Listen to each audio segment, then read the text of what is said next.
I actually don't know why you have got me here. To be honest, I'm always quite humbled to be invited to speak, and I question how you think you can learn anything from a guy that started a company called Wine Motherfucker. But here I am, and I am excited for one, not in a Terminator way, but excited about bots, particularly their impact on retail. I wish you'd hurry the fuck up so I can retire, spend more time with the kids. In fact, no, just spend more time with the wife in Italy. Would be nice. That's the plan.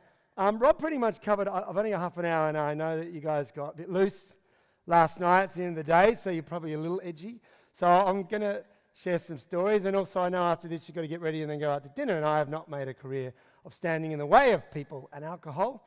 So I'll get right to it.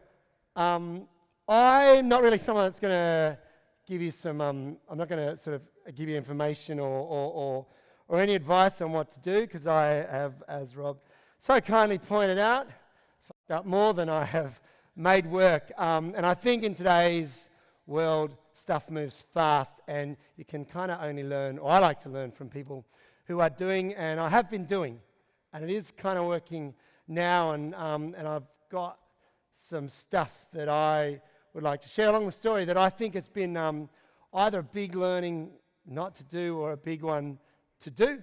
So I'll try and share some of those, but I'm going to race through it. Normally it takes me an hour to talk about this stuff. I'm going to race through it because I'd like to say 5 minutes at the end to share a learning that's a bit of a, makes me sound a bit like a self-help or a personal development person, which I'm not, but it was a bit of an epiphany for me that really has changed the perspective I have and the balance that I have in life.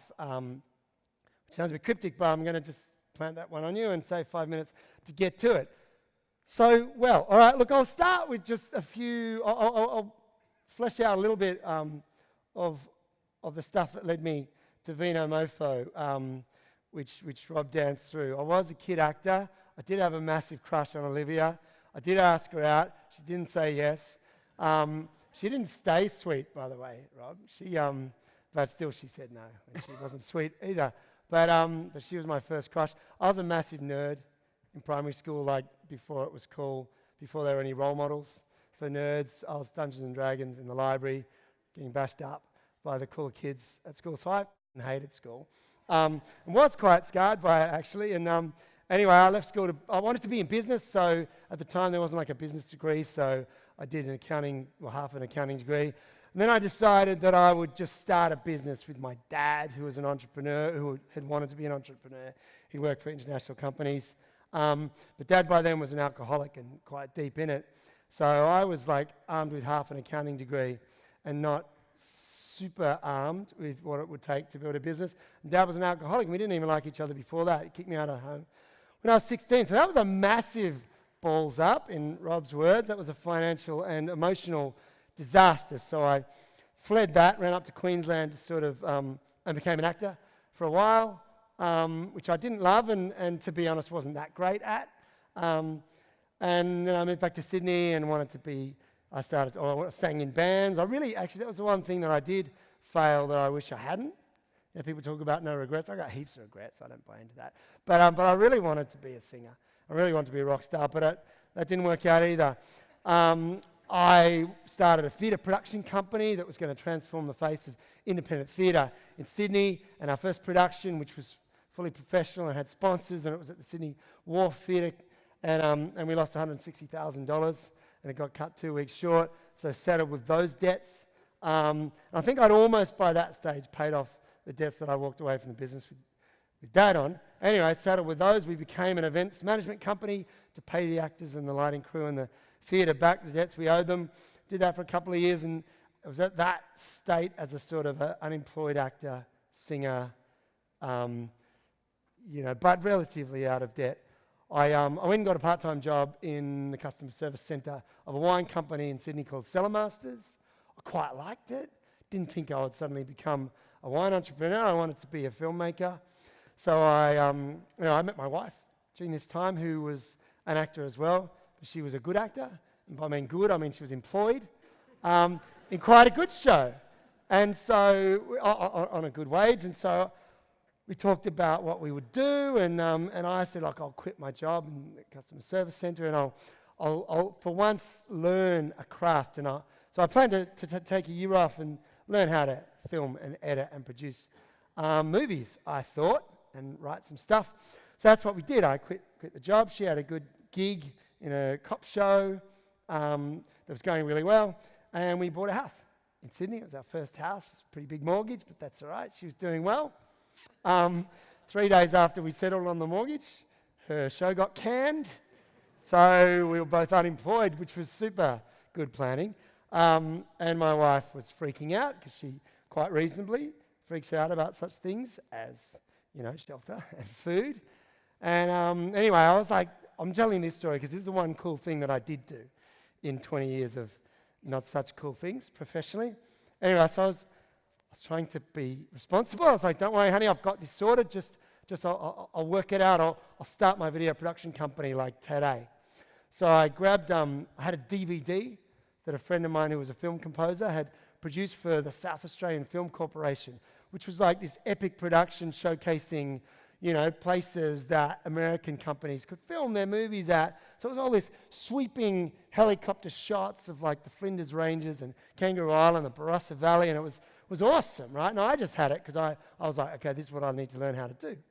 So I grabbed that and I drove up to the Hunter Valley. And I went into their wine country tourism office and I asked to speak to the marketing manager. And she was in. She was good enough to see me. And I pulled out the DVD and I said, hi, I'm Andre. I have a video production company called The Vision Gallery. And she's like, yeah. And I said, this is what we do. I think it'd be great for you. And she turned on and she said, wow, that's really professional. I'm like, oh, yeah. And she just looks expensive. No, there are some tricks, we can do.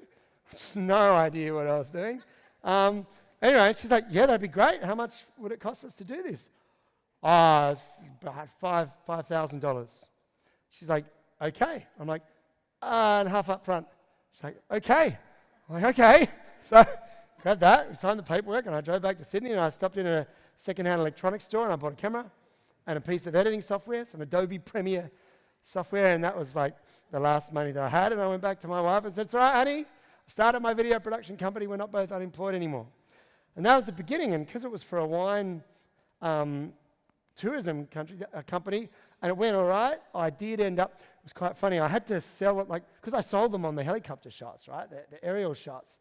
So I'm there going, right, okay, I need to get some helicopter footage. And I rang up like a video hire company to ask them about how that's done. They go, oh, you get a gyro rig and you mount it on the front of a helicopter. That's what gives you a smooth transition. I'm like, cool, awesome. How much? They're like, oh, $12,000. I'm like, well, that's not going to work. So I ended up hiring this joyride helicopter. And the pilot, I remember, he was really gung-ho. He was pumped about this. He's going, oh, man, this will be awesome. We'll strap you in, take the door off. You're going to hang out and just film it. I'm like terrified of heights. I'm going, yeah. Great, so I did it, and it's all this shaky footage. But I got the shot, and I delivered it, and they liked it. And that led to a bunch of work with wineries, and I became the winery video guy. My son, Callan, was born in 2005, and we were not managing to pay the mortgage. Often it was a bit stressful being in Sydney, so my wife, Jodie, was like, can we move back to Adelaide, where she was from, and my family is? And I was like, as any halfway smart husband says, is yes, I would love that, honey. So we moved to Adelaide. And I thought that was all right because there was a lot of wineries in Adelaide. Started doing wine videos, never got a movie made or even a short film or anything like that. I just became this wine video guy. Started doing websites. Hit that point where I was like, I'm sort of barely scraping by. I either just do lots of work and hire a few people and form like this video production company that's not just me, or what I really want to do. And the internet was happening and quite exciting, and I had this idea like this Facebook, or sort of a wine social site where people could rate and review wines. I pretty much liked the idea of people's voices instead of sort of just professionals rating stuff, and so I set about creating this. My brother-in-law at the time, Justin, who as well, funny enough, had some failed businesses, including a failed family business, and he'd buggered off to South America 6 months before that on this journey of self-discovery, I think, is how he explained it to the Colombian officials. But anyway, he spent a little bit longer in South America than was planned, but he came back having discovered this thing called Facebook.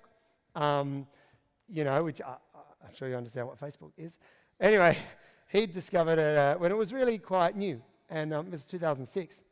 And, American backpackers were using it to share photo. Yeah, you understand how it works. Anyway, he came back with this idea he'd been in wine, studied wine as a teenager or as early 20s, and he had this idea for this thing, Facebook for Wine.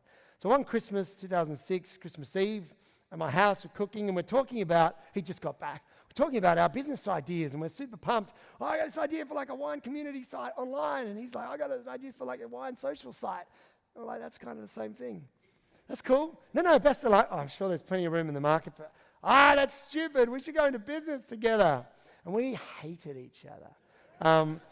So that was not a super smart thing for us to have decided, but we were pumped, so we went out to the garage and we registered this dumb domain name that was like spelt wrong, and it was the only way we could get the .com URL. And anyway, we started this business, and we were excited. And it was we didn't have any money, but we believed kind of in what we were doing. What we really wanted to do, it was a pretty dumb idea, right? Nobody's world is going to be changed by being able to go online and write wine reviews themselves. And particularly at the time, there was no mobile technology, so it was quite laborious to do it. But what did work in everything, well, not in a financial sense, but what did work and actually got us customers was that came from the right place. And this is the first learning I'd like to share, apart from like resilience, because I did have 4 failed businesses and another 3 failed careers, and I did hang in there.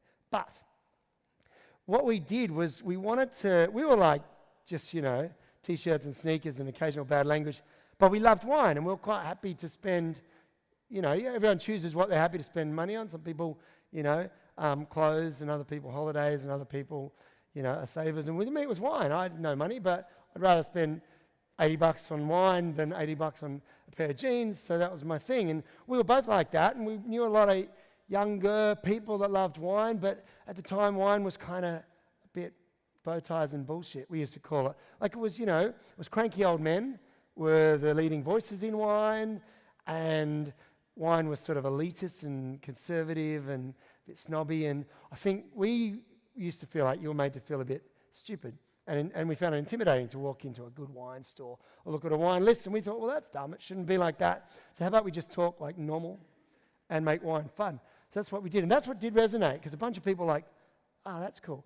So my takeaway from that, and we carried that into Vinomofo, which I'll get to shortly, was this concept of what you stand for being really important. And I, over the years ahead of that, sort of paid a lot of attention to this and paid a lot of attention to brands that stand for something and the way they made me feel.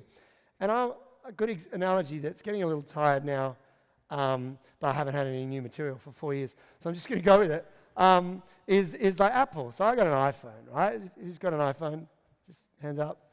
All right, who's got like a Samsung? Yeah, cool, right? So I sit there and go, you got a Samsung? Loser. And you're like, dude, you're the loser. It's a better phone and it's cheaper. And I'm like, yeah, you're right. And I know you're right because my head of engineering has a Samsung and tells me it's a better phone and it's cheaper. I'm like, in what world am I so excited about having a shit more expensive phone? I'm like, it's because 25 years ago, the messaging and this ad, Apple was like the misfits, right? The rebels, the think outside the square people. You're the people that are going to change the world. I'm like, yes, that's me. I'm not a PC guy. I'm going to change the world. And I carried that, And so when I bought a laptop, secondhand, it was like a Mac, and I was pumped, and it carried with it a sense of self. And I had an emotional connection to that brand, so much so that I was lucky enough about a year ago to meet Steve Wozniak, who's the other Steve, founder of Apple, and we were at a talk together. And when I say we had a talk together, like he talked earlier in the day, and in my hotel room, actually, his wife, I think, came up on my laptop and it was really cool. Anyway, that was my little thrill. But the organisers were like, "Would you like to meet him?" I'm like, "Yeah, that'd be cool." And like they're walking me up, and he's walking towards me, and well, I'm sure he wasn't walking towards me, but he's walking, and I was walking towards him. And I'm like, "Oh shit, what am I going to say? Don't be a dick, Andre. Have something of value. Don't just ask for his photo. Just say something smart or intelligent." And then, "Hi, Steve, can I get a photo?" And I'm like, "Why?" It's like I was meeting Mick Jagger. I had so much connection emotionally with that brand, and that's because they stood for something to me. And that's the only thing we did get right with Quaff, this company that we did. It wasn't right enough that people wanted to pay us any money for anything. This revenue model, we thought we'd have these people, young people, wineries would want to connect with them, so wineries would pay us money to be involved. Nah, wineries wanted nothing to do with it, as we soon discovered. So we spent the next 3 or 4 years trying to, come up with something, tweak the model or do something that would be good enough that people would pay for it. And we were sort of watching technology, and we were led by technology. So we're like, okay, social media came out, and we were like, let's make a wine social site. YouTube exploded. We're like, right, let's do content. So we bought a combi and started traveling around the country making this wine show. And then it was mobile technology, and we're like, oh, everyone wants to check in somewhere. That's going to change the world. So we did this like cellar door check-in app. It didn't change the world on any fronts. And in fact, it got hard because we started this with no money. We hadn't made any money during this time. I'd since had 2 young kids. It's funny, people often make big life changes when they have children. It's a shit time to make life changes. Just fucking stick to your job and earn a salary when you have kids. But no, not me, of course. So my poor wife, who I'd sort of dragged into this life, as you do, we sort of found ourselves with 2 young kids, and, she would ring up from the supermarket, oh, honey, the key card's bounced. Do you think I should put back the wash powder or the fucking nappies? And that's bad husbanding, and it was, I can make light of it now, but it wasn't nice. And I don't know if any of you have been in this situation, but to me, that's what being in business was. It was awful, and every day you just had to get up and keep doing it. It's not like you have these choices.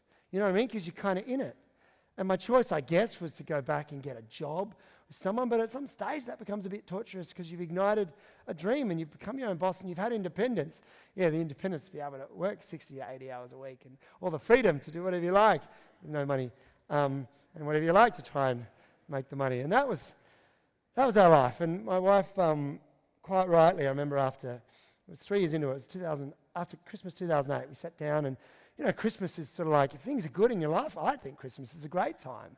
I'm not like sort of a Grinch, and I love the spirit of Christmas, and I love it with family. But if life is hard, and I think something's happened, either you're broke, or you're in heavy debt, and you can't have the Christmas that you want, or your relationship is broken up, or something like that, or his family shit, like all of that was going with me. Christmas is a shit time. You just get like 4 days to just contemplate how shit your life is before the shitstorm awaits you to get back stuck into. So this was our Christmas. Anyway, Jodie sat me down and she's like, look, honey, I want to support your dream and I really love your passion. And I know that every time we talk about it again, no, it's going to work, honey. It's going to work. It's just around the corner. We're doing this new thing and that's going to solve everything and I can feel it. And I want to support you, but we've got kids now, and when do we call it as a good try? And you get a job, you're smart. You could get a job. I'm like, yeah, you're right. I will. That's a responsible thing to do, and I owe it to you, and you're right, you deserve it, and the kids deserve it. All right, give us 3 months. No, I did. I said 3 months for real this time. 31st of March. If we haven't turned around by then, we will get a job. Justin, won't we? Come on, you're a brother.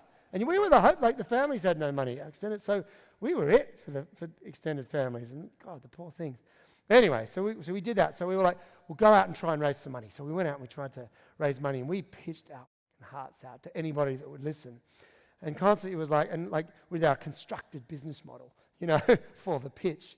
It was always, guys, love your passion, but I don't see a revenue model in there that's solid, and they were right. Anyway, we ended up,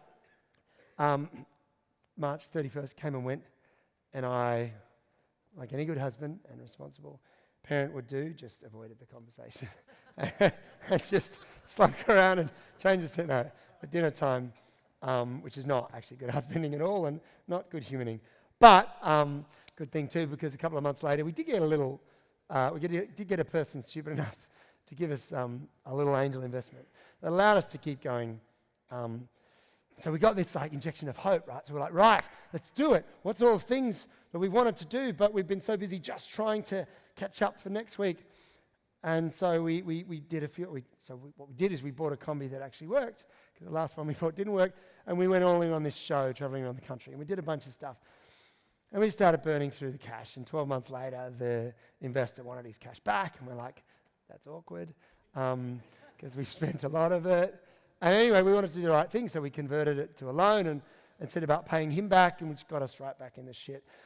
So again, which was even more depressing. So this is the state we found ourselves in coming into 2011, having built up debts, and no one from ACCC here, no, excellent. Insolvent, let's be honest, and probably 2 or 3 months away from having to, voluntary administration or however we chose to face it. Back to the wall, let's put it that way. Justin comes in, back from another 4 days off over Christmas, and he goes, all right. I'm like, right, let's get back into it. We've got these 4 different streams, which one do we commit to? He's going, I think we should start a wine deal site. And I'm like, you got to be kidding. We need to focus. A wine, and he's like, no, but like Groupon. It's like really awesome, and it's doing really well, and everybody seems to like deal sites. I'm like, yeah, but come on. We have to focus on a deal site. I want to sell wine. The only shred of credibility we've got with this audience of a few thousand people that actually listen to us about wine is because we don't try and sell them anything. It's because we're impartial. If we started selling wines, we'd ruin that. He's like, yeah, but Andre, it's not working. We have to do something that works. And maybe selling wine is the way to make money in the wine industry. I was like, yeah, makes sense. But I hated the idea, I'll be honest, until I got my head around it. Anyway, we were like, well, I don't know, let's ask people. Because I was like, our customers who'd never given us any money, but, used our website. So I was like, he was like, well, let's ask them if they're going to be offended by that. And I said, all right, let's do it. So we asked them. We went out by email and jumped on the phones. And we said, look, really appreciate, your custom in everything but your wallets for the last few years. But it's not working. We're going to have to either pack up shop or do something drastic. So how would you feel if we sold wine? And they're like, yeah, great. We'd love to buy wine from you. I'm like, really, you would? They're like, yeah, we trust you. I'm like, okay. And they're like, as long as you don't sell us any shit that you don't believe in. Well, no. No, it'd be good wine. Great, bring it on. I was like, Anyway, that led to this, and I'll jump a few stories ahead in the interest of time. You can look up how the name Vinomofo came about. It came about as a joke in answer to a lawsuit. We were going to be called Vino Mojo, which is a perfectly civilized name, but we got a cease and desist order 3 days from launching Vino Mojo, and so we changed it to Vinomofo for the motherfuckers who are trying to stop us from launching, intending to change the name back after it would, hopefully be a good little PR story. But it took us 2 years to win the trademark, so we're stuck with the name. So I had no intention of starting like a challenger brand that was like, I think it's really immature and a bit lowbrow and juvenile, but we got stuck with it. But it did reinforce this stand for something, because for people to go and join a wine site called Vinomofo, they've got to be not offended by it. So it instantly differentiated us, and it supported this thing of what you stand for. And we did still stand for no bow ties and bullshit, and that did resonate. We launched the company. It worked from day one, and I realised, and this actually made me like retail, is when I didn't like retail before. I didn't want to be in retail. I realised that for all of this wine social site, we were kind of like the fluffers on a porn set. And I know none of you watch porn, so you won't understand this analogy. But the fluffer on a porn set is the person that gets the actor ready for his scene. And then the other actors do the stuff, perform the scene. Anyway, so we were like going, hey, here's this cool wine that we've discovered for you. It's really awesome. You're going to love it. Off you go to Dan Murphy's to get fucked. Because we didn't sell anything. And then I realized we were just providing the full service, finally. Okay, here's a great wine, and here it is on your doorstep. When I got my head around that, I thought, oh, you idiot. Anyway, we did it. It worked really well. We found ourselves in battle against Woolworths and Coles. As soon as we came on their radar, again, I won't back this up with the ACCC, but they would just ring suppliers and go, don't sell to Vinomofo, or we'll drop your account. So we suddenly found ourselves with no wines to be able to buy. So we had to grow quickly. We went to try and get investment again. Somebody wanted to give us money because we were selling stuff and making money. We ended up partnering with an online retail group, Catch of the Day. They bought 70% of our company. We didn't want to sell that, but they bracketed us well. and started at 100% of the company. No, we've got to keep some. Anyway, that was an interesting time for us. A year later, we bought the company back, which was risky, but we did it. So again, we're putting everything on the line. That was 4 years ago, and from that moment, we learnt enough and knew our business and our model and our proposition well enough, and we knew our audience well enough. And we finally, I think, then got smart. And that's how we built a good company. And now we're taking it global, which is, again, a really interesting time to remember what it's like to have your first 10 customers in a new market who don't carry all this legacy. So we're relearning, but we keep going back to the what you stand for thing, because that's the stuff that connects people. And yes, the product and price proposition is strong and all that stuff, and that's a given, and that has to be. And if you're in retail, you have to be a great price, and you have to not compromise on the stuff, and the service has to be good because people want everything, all the stuff now, right? But I think you can give it if you care. So that's what we do. But ultimately, it still comes from we make noise and people talk about us because we stand for something. That is different, and we stay true to that. I think it'll work. So that's been it. I know I sort of rushed through it at the end, but it's funny running. We've got 120 people on the team now, and we're in 3 markets, and we're launching in Hong Kong and China over the next 12 months, which again, what do we know about launching in China? But I like going in with that attitude because, you learn, and you learn hard with new stuff. And I guess you guys we're always, every year, and as you pointed out, we're heading into new eras, and your best tool is the stuff that doesn't change is what you stand for. So, going into, well, what's the purpose? Why do I want to do this? What is our purpose? And what are our values? What do I want to be? How do I want to go about this? What do I want people to think of me? What do I want them to feel? Not just what I want them to think. That's the stuff that I think is really important. And that's the way we run our company. I'm going to leave you with one last story before you go off and eat and drink, and thank you for your time and your attention tonight. And it's not related to business, but it's related to life, and it's been really important for me to discover, and I need a couple of props. Can I borrow your water bottle just quickly? I won't drink from it, I promise. Thank you. Oh, actually, it's full. I might. No, I won't. All right, so my father-in-law, Rod, for his 50th birthday a while ago, we had a party at my house, and he gave my, co-founder and brother-in-law Justin and my wife Jody, I'm sure you understand those mechanics too. Anyway, he gave them a gift as he got up and gave his speech, and he gave them each a vase full of stones, like, little pebbles that you find on the beach. And he said, so 50 days ago, he lived on the beach in Glenelg in Adelaide. He said, 50 days ago, before my 50th birthday, I took a walk on the beach in the morning. I started thinking about life, and I went and I found a stone, and I picked it up and started rubbing that, and I was thinking of you, Justin. And I found another stone, I was thinking of you, Jody, and I was rubbing those 2 stones. And I went back to the beginning of my life, and obviously I didn't have memories when I was a baby, but I thought about, where we lived and my parents and blah, blah, blah, and the life we had. And it was really nice. And I went back to my apartment, I put the stones down on the table, and I got on with my day. And the next morning, I got up again, and I walked on the beach, and I found another couple of stones. I thought about the next year in my life.